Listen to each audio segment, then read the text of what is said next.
Hello friends, welcome to my YouTube channel. Today we will discuss 100 important questions of geography. These are the questions which are frequently asked in our examinations. मतलब ये question जो हैं अपने exam में अक्सर पूछे जाते हैं और अपन को बनते हैं क्वेश्चंस, बट एक क्विक रिवीजन टाइप का सेशन है ये। इसमें 100 क्वेश्चन अपन फटाफट डिस्कस करेंगे। आप भी इसको बूस्टर टाइप का यूज़ कर सकते हैं किसी भी एग्ज़ाम के पहले। 5-10 मिनट का टाइम लगेगा, 100 क्वेश्चन फटाक से रिवाइज हो जाएंगे। तो चलिए शुरू करते हैं आज का पहला question. India is separated from Sri Lanka by पाक स्टेट। पाक जल संधि द्वारा भारत श्रीलंका से अलग होता है। पाक जल संधि कहाँ है? पाक जल संधि मन्नार की खाड़ी, गल्फ ऑफ मन्नार पे। Second question, which of the following is highest peak in Western Ghat. Western Ghat की सबसे ऊंची चोटी अनाईमुड़ी। अनाईमुड़ी कहाँ है? केरला में।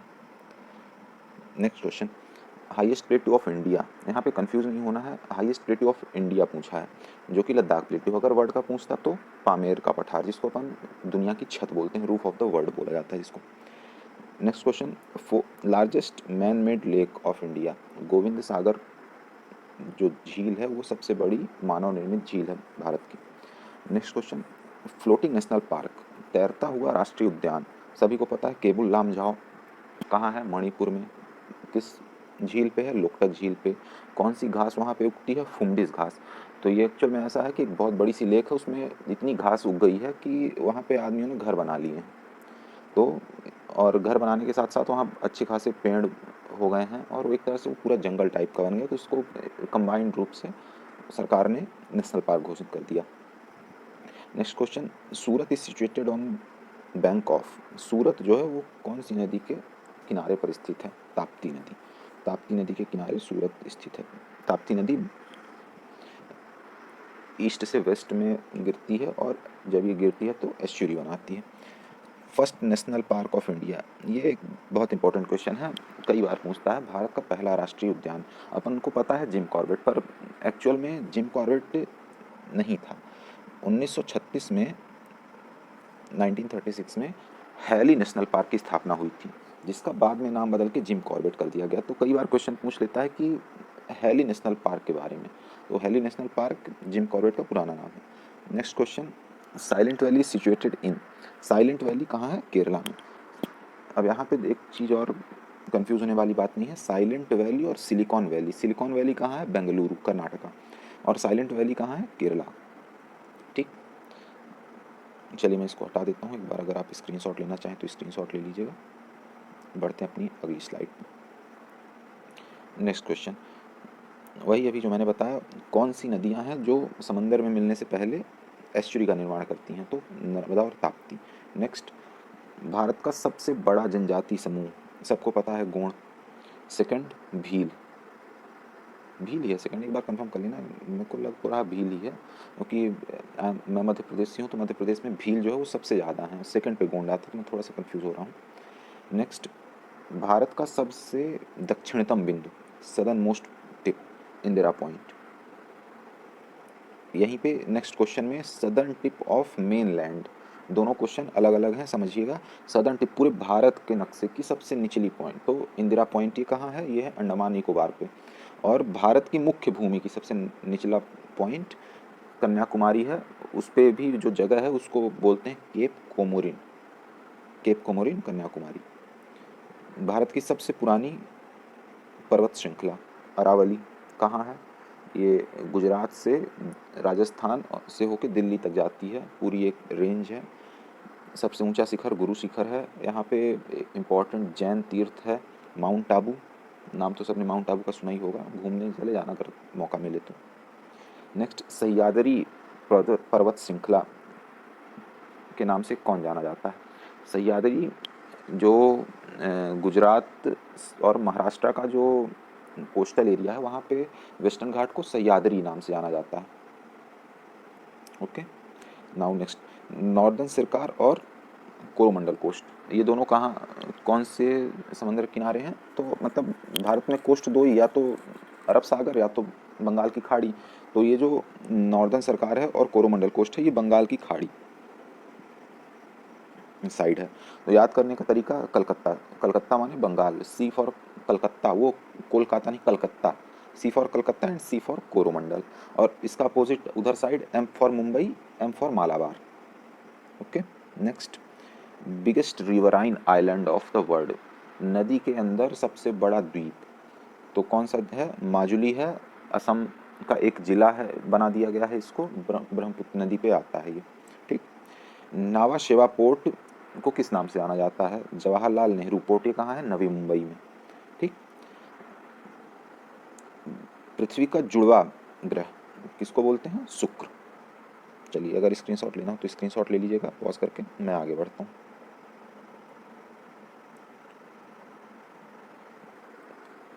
कौन सा तारा सूरज के सबसे करीब है? Proxima Centauri. नेक्स्ट, सूरज का जो सरफेस टेम्परेचर है, सतह का तापमान, वो कितना है? 16,000 डिग्री सेल्सियस। और अगर कोई पूछे कि सूरज के कोर का टेम्परेचर कितना है, तो 15 लाख डिग्री सेल्सियस लगभग। ठीक। पल्सर गाड़ी तो सभी लोग चलाते होंगे ना। पल्सर का मतलब क्या होता है? पल्सर उन तारों को बोला जाता है जो बहुत तेज़ दौड़ते हैं, बहुत तेज़ मतलब रिवॉल्व करते हैं। तो what are pulsars? Pulsar are fast moving stars. ये क्वेश्चन मैंने इसीलिए डाला क्योंकि बहुत सारे लोग यहाँ पे पल्सर चलाने वाले होंगे, शायद उनने सर्च किया हो पल्सर का मतलब, पर मैंने बस इसीलिए कि आपको बता सकूं कि पल्सर का मतलब क्या होता है। The layer of atmosphere which reflects radio wave, radio waves को कौन बाहर से आती हैं जो वेव्स, उनको बाहर कर देता है और अंदर वाली वेव्स को अंदर ही रखता है? आयनोस्फेयर।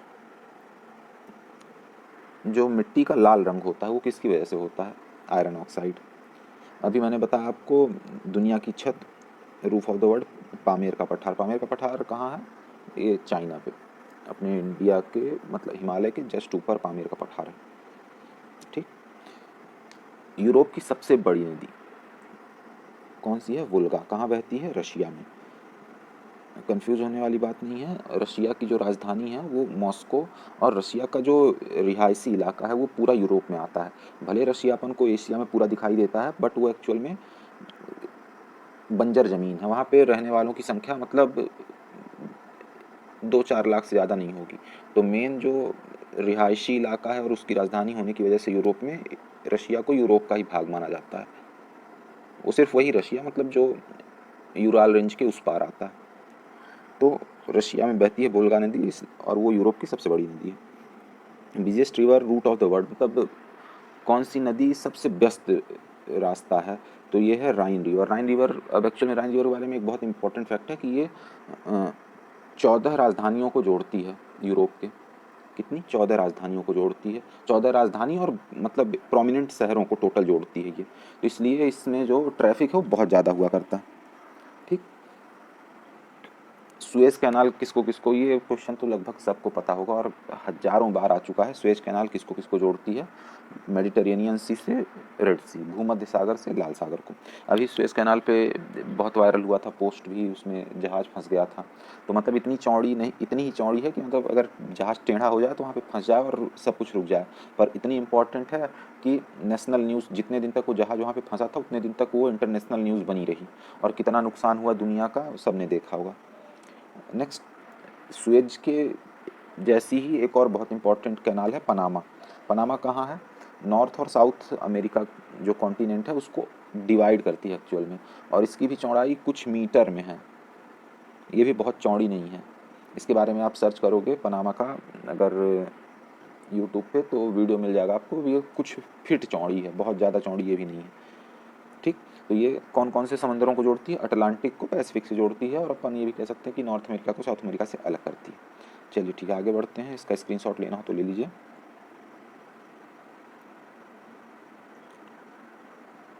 ये एक important question, which of the follow, sorry मैं ऑब्जेक्टिव में चला जाता हूँ, एक्चुअल में अपन ने ऑब्जेक्टिव सेट नहीं किया हुआ है, यहाँ पे वन लाइनर ही बनाए हैं।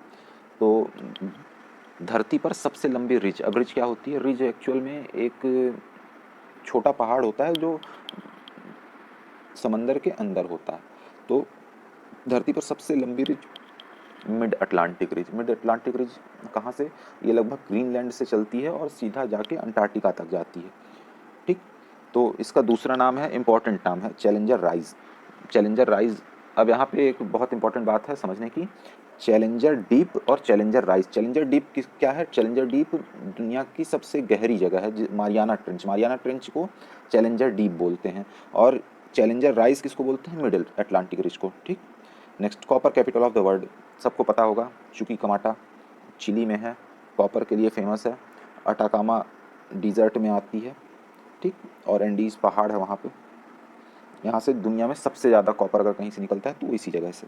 ठीक। नेक्स्ट, कौन सी नदी है जो मकर रेखा को 2 बार क्रॉस करती है? लिम्पोपो नदी साउथ अफ्रीका में बहती है, ये मकर रेखा को 2 बार क्रॉस करती है।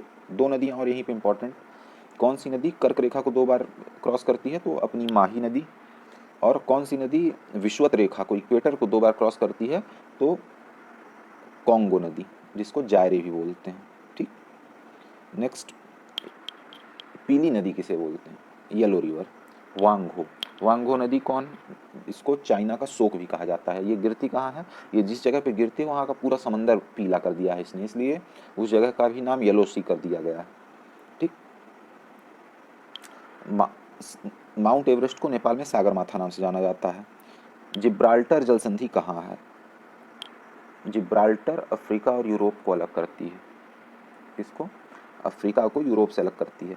पिछले ज़माने में, वहीं पे एक और चीज़, मतलब एक कहानी बता देता हूँ। पिछले ज़माने में जब यूरोप की शक्तियाँ साम्राज्यवाद पे अड़ी हुई थी, तो जो जिब्राल्टर था, पहले इन्हें पूरी दुनिया घूमी, इनको समझ में आ गया कि अफ्रीका जो है वहाँ पे अभी डेवलपमेंट बहुत कम है, और अफ्रीका में जो मिनरल्स हैं, जो रिसोर्सेज हैं, अभी उसको किसी ने यूज़ नहीं किए हैं।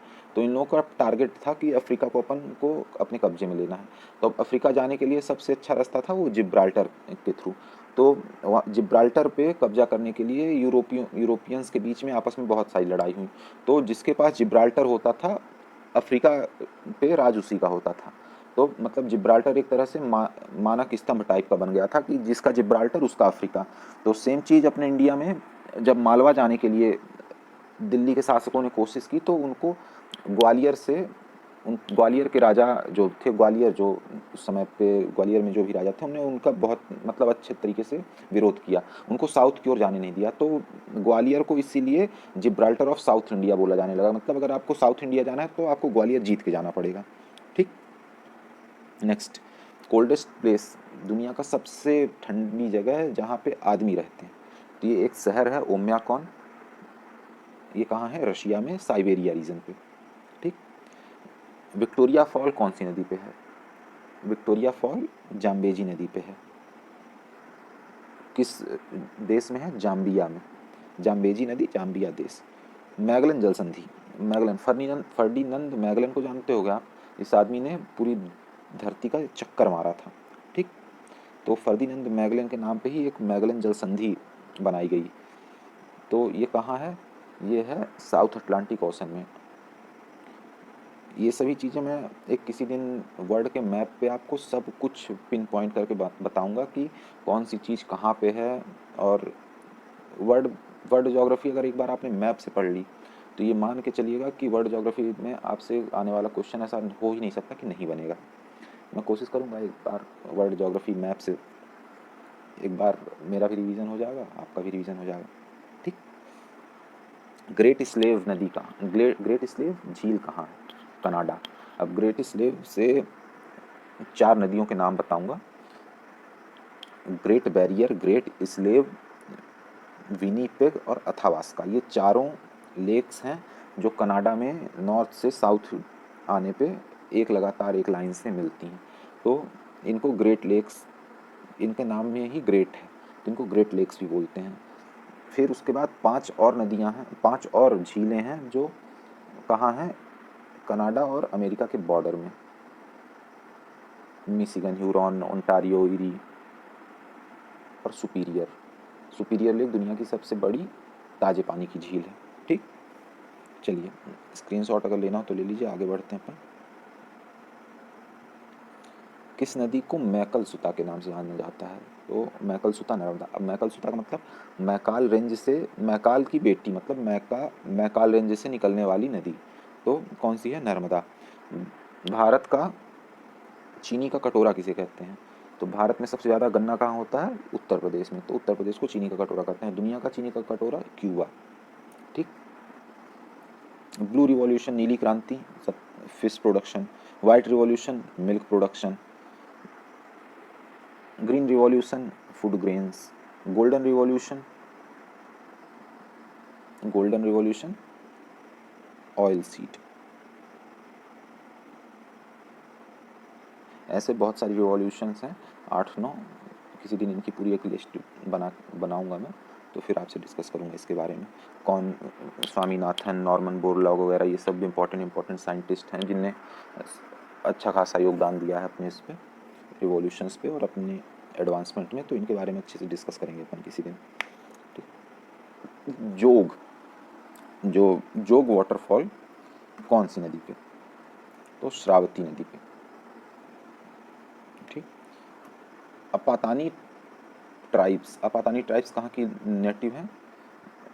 अरुणाचल प्रदेश की। किस राज्य की समुद्री सीमा सबसे लंबी है? गुजरात। अंडमान और निकोबार को अलग कौन करता है? 10 डिग्री चैनल। भारत का सबसे ज़्यादा जनसंख्या घनत्व वाला राज्य? बिहार। मैंने बताया था सिलिकॉन वैली बेंगलुरु और साइलेंट वैली केरला। ठीक। चलिए, स्क्रीनशॉट लेना हो तो ले लीजिए, अपन आगे बढ़ते हैं।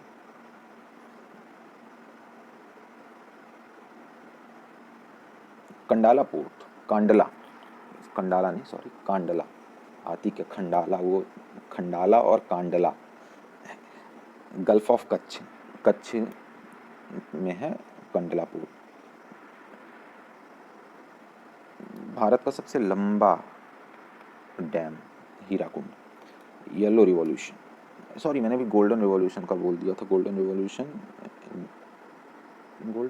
किससे था? झींगे से था। ऑयल सीड का रिवॉल्यूशन येलो रिवॉल्यूशन।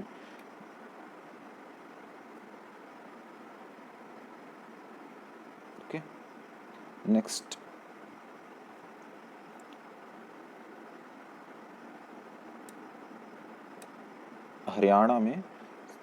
हरियाणा की famous bird sanctuary Sultanpur bird century.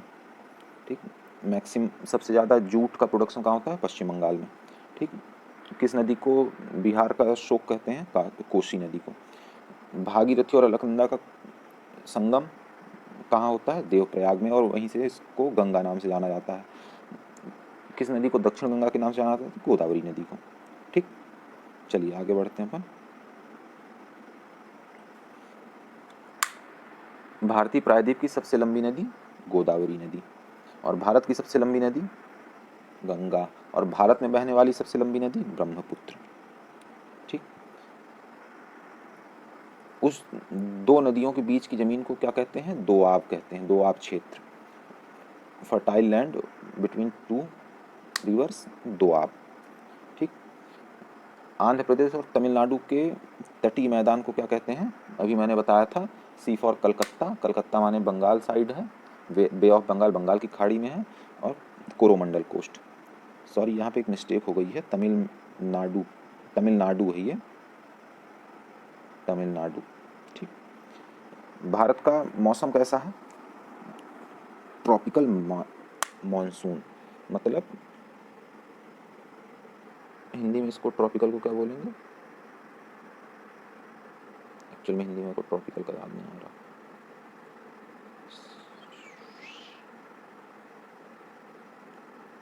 उष्णकटिबंधी। ठीक।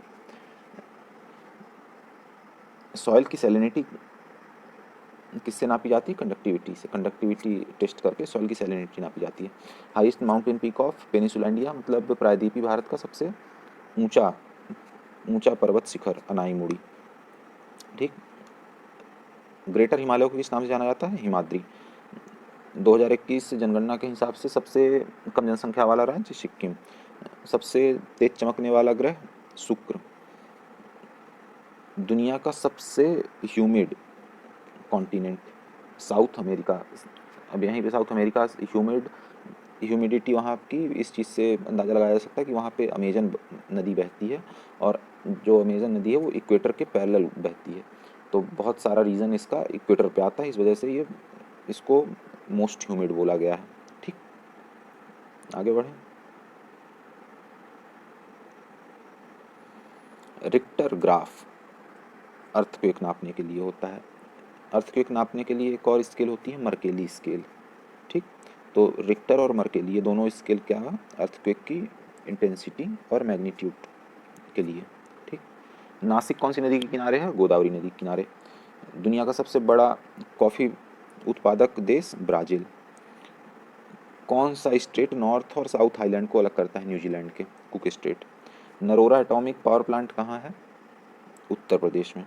जादूगौड़ा जादूगौड़ा खदानें कहाँ हैं, यूरेनियम की खदानें पर हैं कहाँ, सिंहभूम जिले में, झारखंड।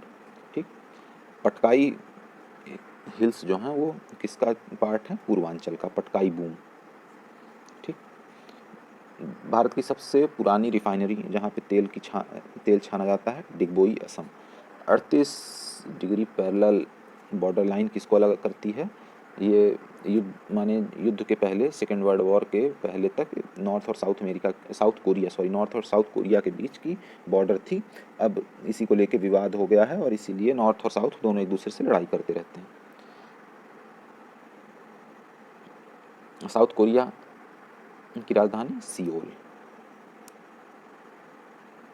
और नॉर्थ कोरिया की पैंग्यांग, वहाँ का वो तानाशाह का नाम क्या था, किम जोंग उन।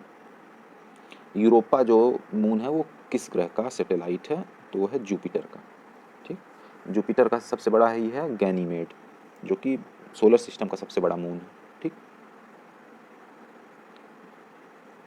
आसियान में एकमात्र ऐसा देश जो किसी भी समुद्री सीमा को नहीं छूता है, तो वो है लाओस। ठीक, दुनिया की सबसे बड़ी कॉन्टिनेंटल शेल्फ कहाँ है, आर्कटिक ओशन में। कॉन्टिनेंटल शेल्फ क्या होता है, देखिए जैसे ये कॉन्टिनेंट है, कॉन्टिनेंट का किनारा है। ठीक, अब इसके बाद इस साइड ये यहाँ पे पूरा पानी है। ठीक, समंदर है यहाँ पे। तो कॉन्टिनेंटल शेल्फ एक्चुअल में क्या होता है कि ये जो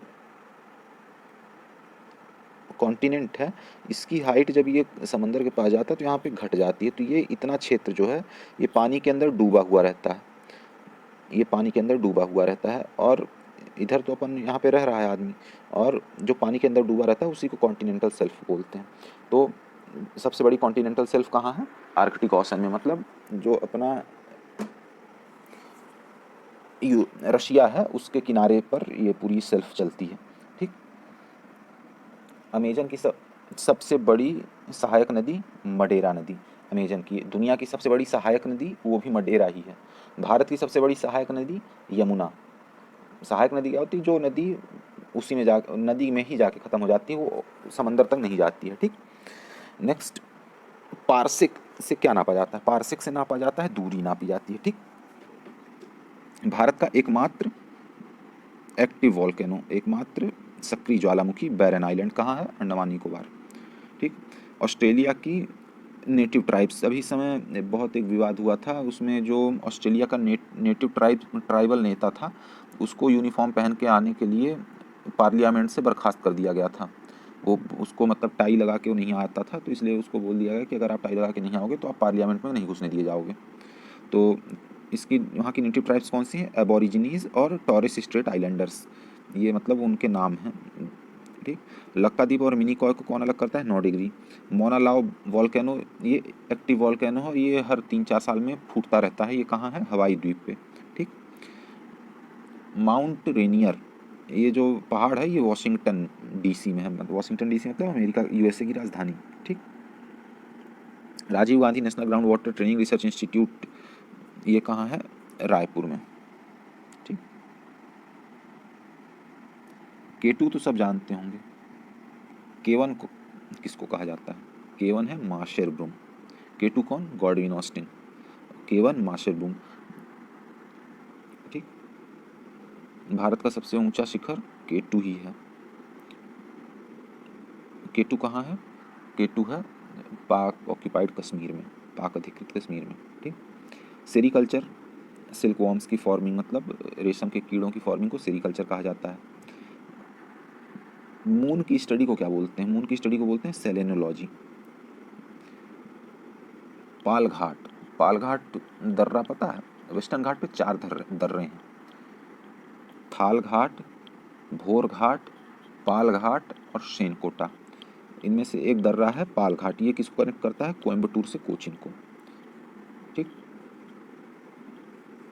next, Setu Bharatam project. Setu Bharatam project किस चीज़ से रिलेटेड है?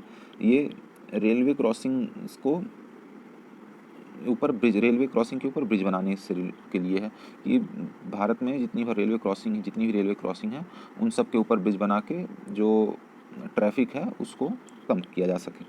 ठीक। ईस्ट टू वेस्ट कॉरिडोर कहाँ से कहाँ तक जाता है? पोरबंदर से सिलचर। ईस्ट से वेस्ट कॉरिडोर पोरबंदर से सिलचर। कौन सी नेशनल हाईवे है? National highway 27।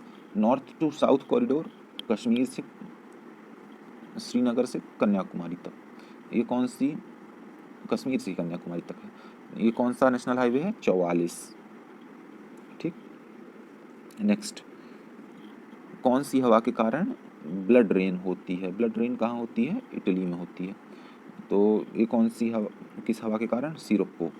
एक्चुअल में क्या होता है कि ये हवा जो है ये अफ्रीका के रेगिस्तान से बहती है और यहाँ से ये खूब सारी रेत अपने साथ लेके उड़ती है और वो ये रेत लेके मेडिटेरेनियन से पानी लेते हुए जाके इटली में बारिश करती है। तो वो रेत की वजह से वो पानी का रंग लाल लाल होता है, तो इसलिए ब्लड रेन इसको बोलते हैं। ठीक। कौन सी नदी को डॉक्टर विंड्स बोला जाता है? हरमट्टन नदी। Harmattan, sorry, wind, Harmattan wind. Harmattan wind को डॉक्टर विंड क्यों बोला जाता है? क्योंकि ये जब अफ्रीका में एकदम मतलब चिलचिलाती गर्मी पड़ती है तब ये हवा बहती है और ये ठंडी हवा होती है, तो इससे वहाँ के लोगों को बहुत रिलीफ मिलती है, बहुत राहत मिलती है, इसलिए इन लोगों ने उसको डॉक्टर विंड बोलना शुरू कर दिया। ठीक। चक्रशिला वन्यजीव अभ्यारण्य कहाँ है? चक्रशिला वन्यजीव अभ्यारण्य असम में है। कंफ्यूज होने की ज़रूरत नहीं है, विक्रमशिला बिहार में है जिसमें गंगा डॉल्फिन का संरक्षण होता है, और ये चक्रशिला है जिसमें गोल्डन लंगूर का संरक्षण चल रहा है, ये असम में है। अल्फाल्फा क्या है? एक घास का टाइप है जो पानी में उगती है। ठीक। रोरिंग 40s फ्यूरियस 50s ये क्या है? गरजता चालीसा, और ये 50 को क्या बोलते हैं हमको याद नहीं आ रहा है। तो ये वेस्टर्लीज हैं, कहाँ चलती हैं? सदर्न हेमिस्फेयर में। अब ऐसा क्यों है? चलती तो नॉर्थ हेमिस्फेयर में भी हैं, पछुआ पवन, पर साउथ वाली को ही स्पेशल नाम क्यों दिया गया? क्योंकि देखो, नॉर्थ हेमिस्फेयर में जो लैंड मास है वो ज़्यादा है और साउथ हेमिस्फेयर में लैंड मास कम है। तो जब नॉर्थ में कोई हवा चलेगी तो थोड़ी देर समंदर में चलती है, फिर उसके बाद उसको ज़मीन मिल जाती है, तो ज़मीन में फ्रिक्शन की वजह से वो धीमी हो जाती है, तो उतना स्पीड नहीं उसको मिलता। पर साउथ में लैंड मास बहुत कम है, तो हवा जो है वो कंटिन्यूअस बहुत लंबे दूर तक सिर्फ समंदर के ऊपर चलती है, तो ये इतनी ज़्यादा स्पीड इसकी हो जाती है हवा की कि वहाँ पे मतलब इसको इस तरह के नाम दिए गए हैं कि 40 से 50 डिग्री, ये 40 और 50 का मतलब 40 से 50 डिग्री है, और 60, 40, 50, 60 डिग्री, तो इतना तेज़ हो जाती हैं हवाएं कि इसलिए इनको ऐसे नामों से बुलाया जाता है। 99 क्वेश्चन ही है, एक क्वेश्चन के लिए माफ़ी चाहता हूँ। आज का सेशन यहीं पे ख़त्म करते हैं, मिलता हूँ अगले वीडियो पे। Thank you.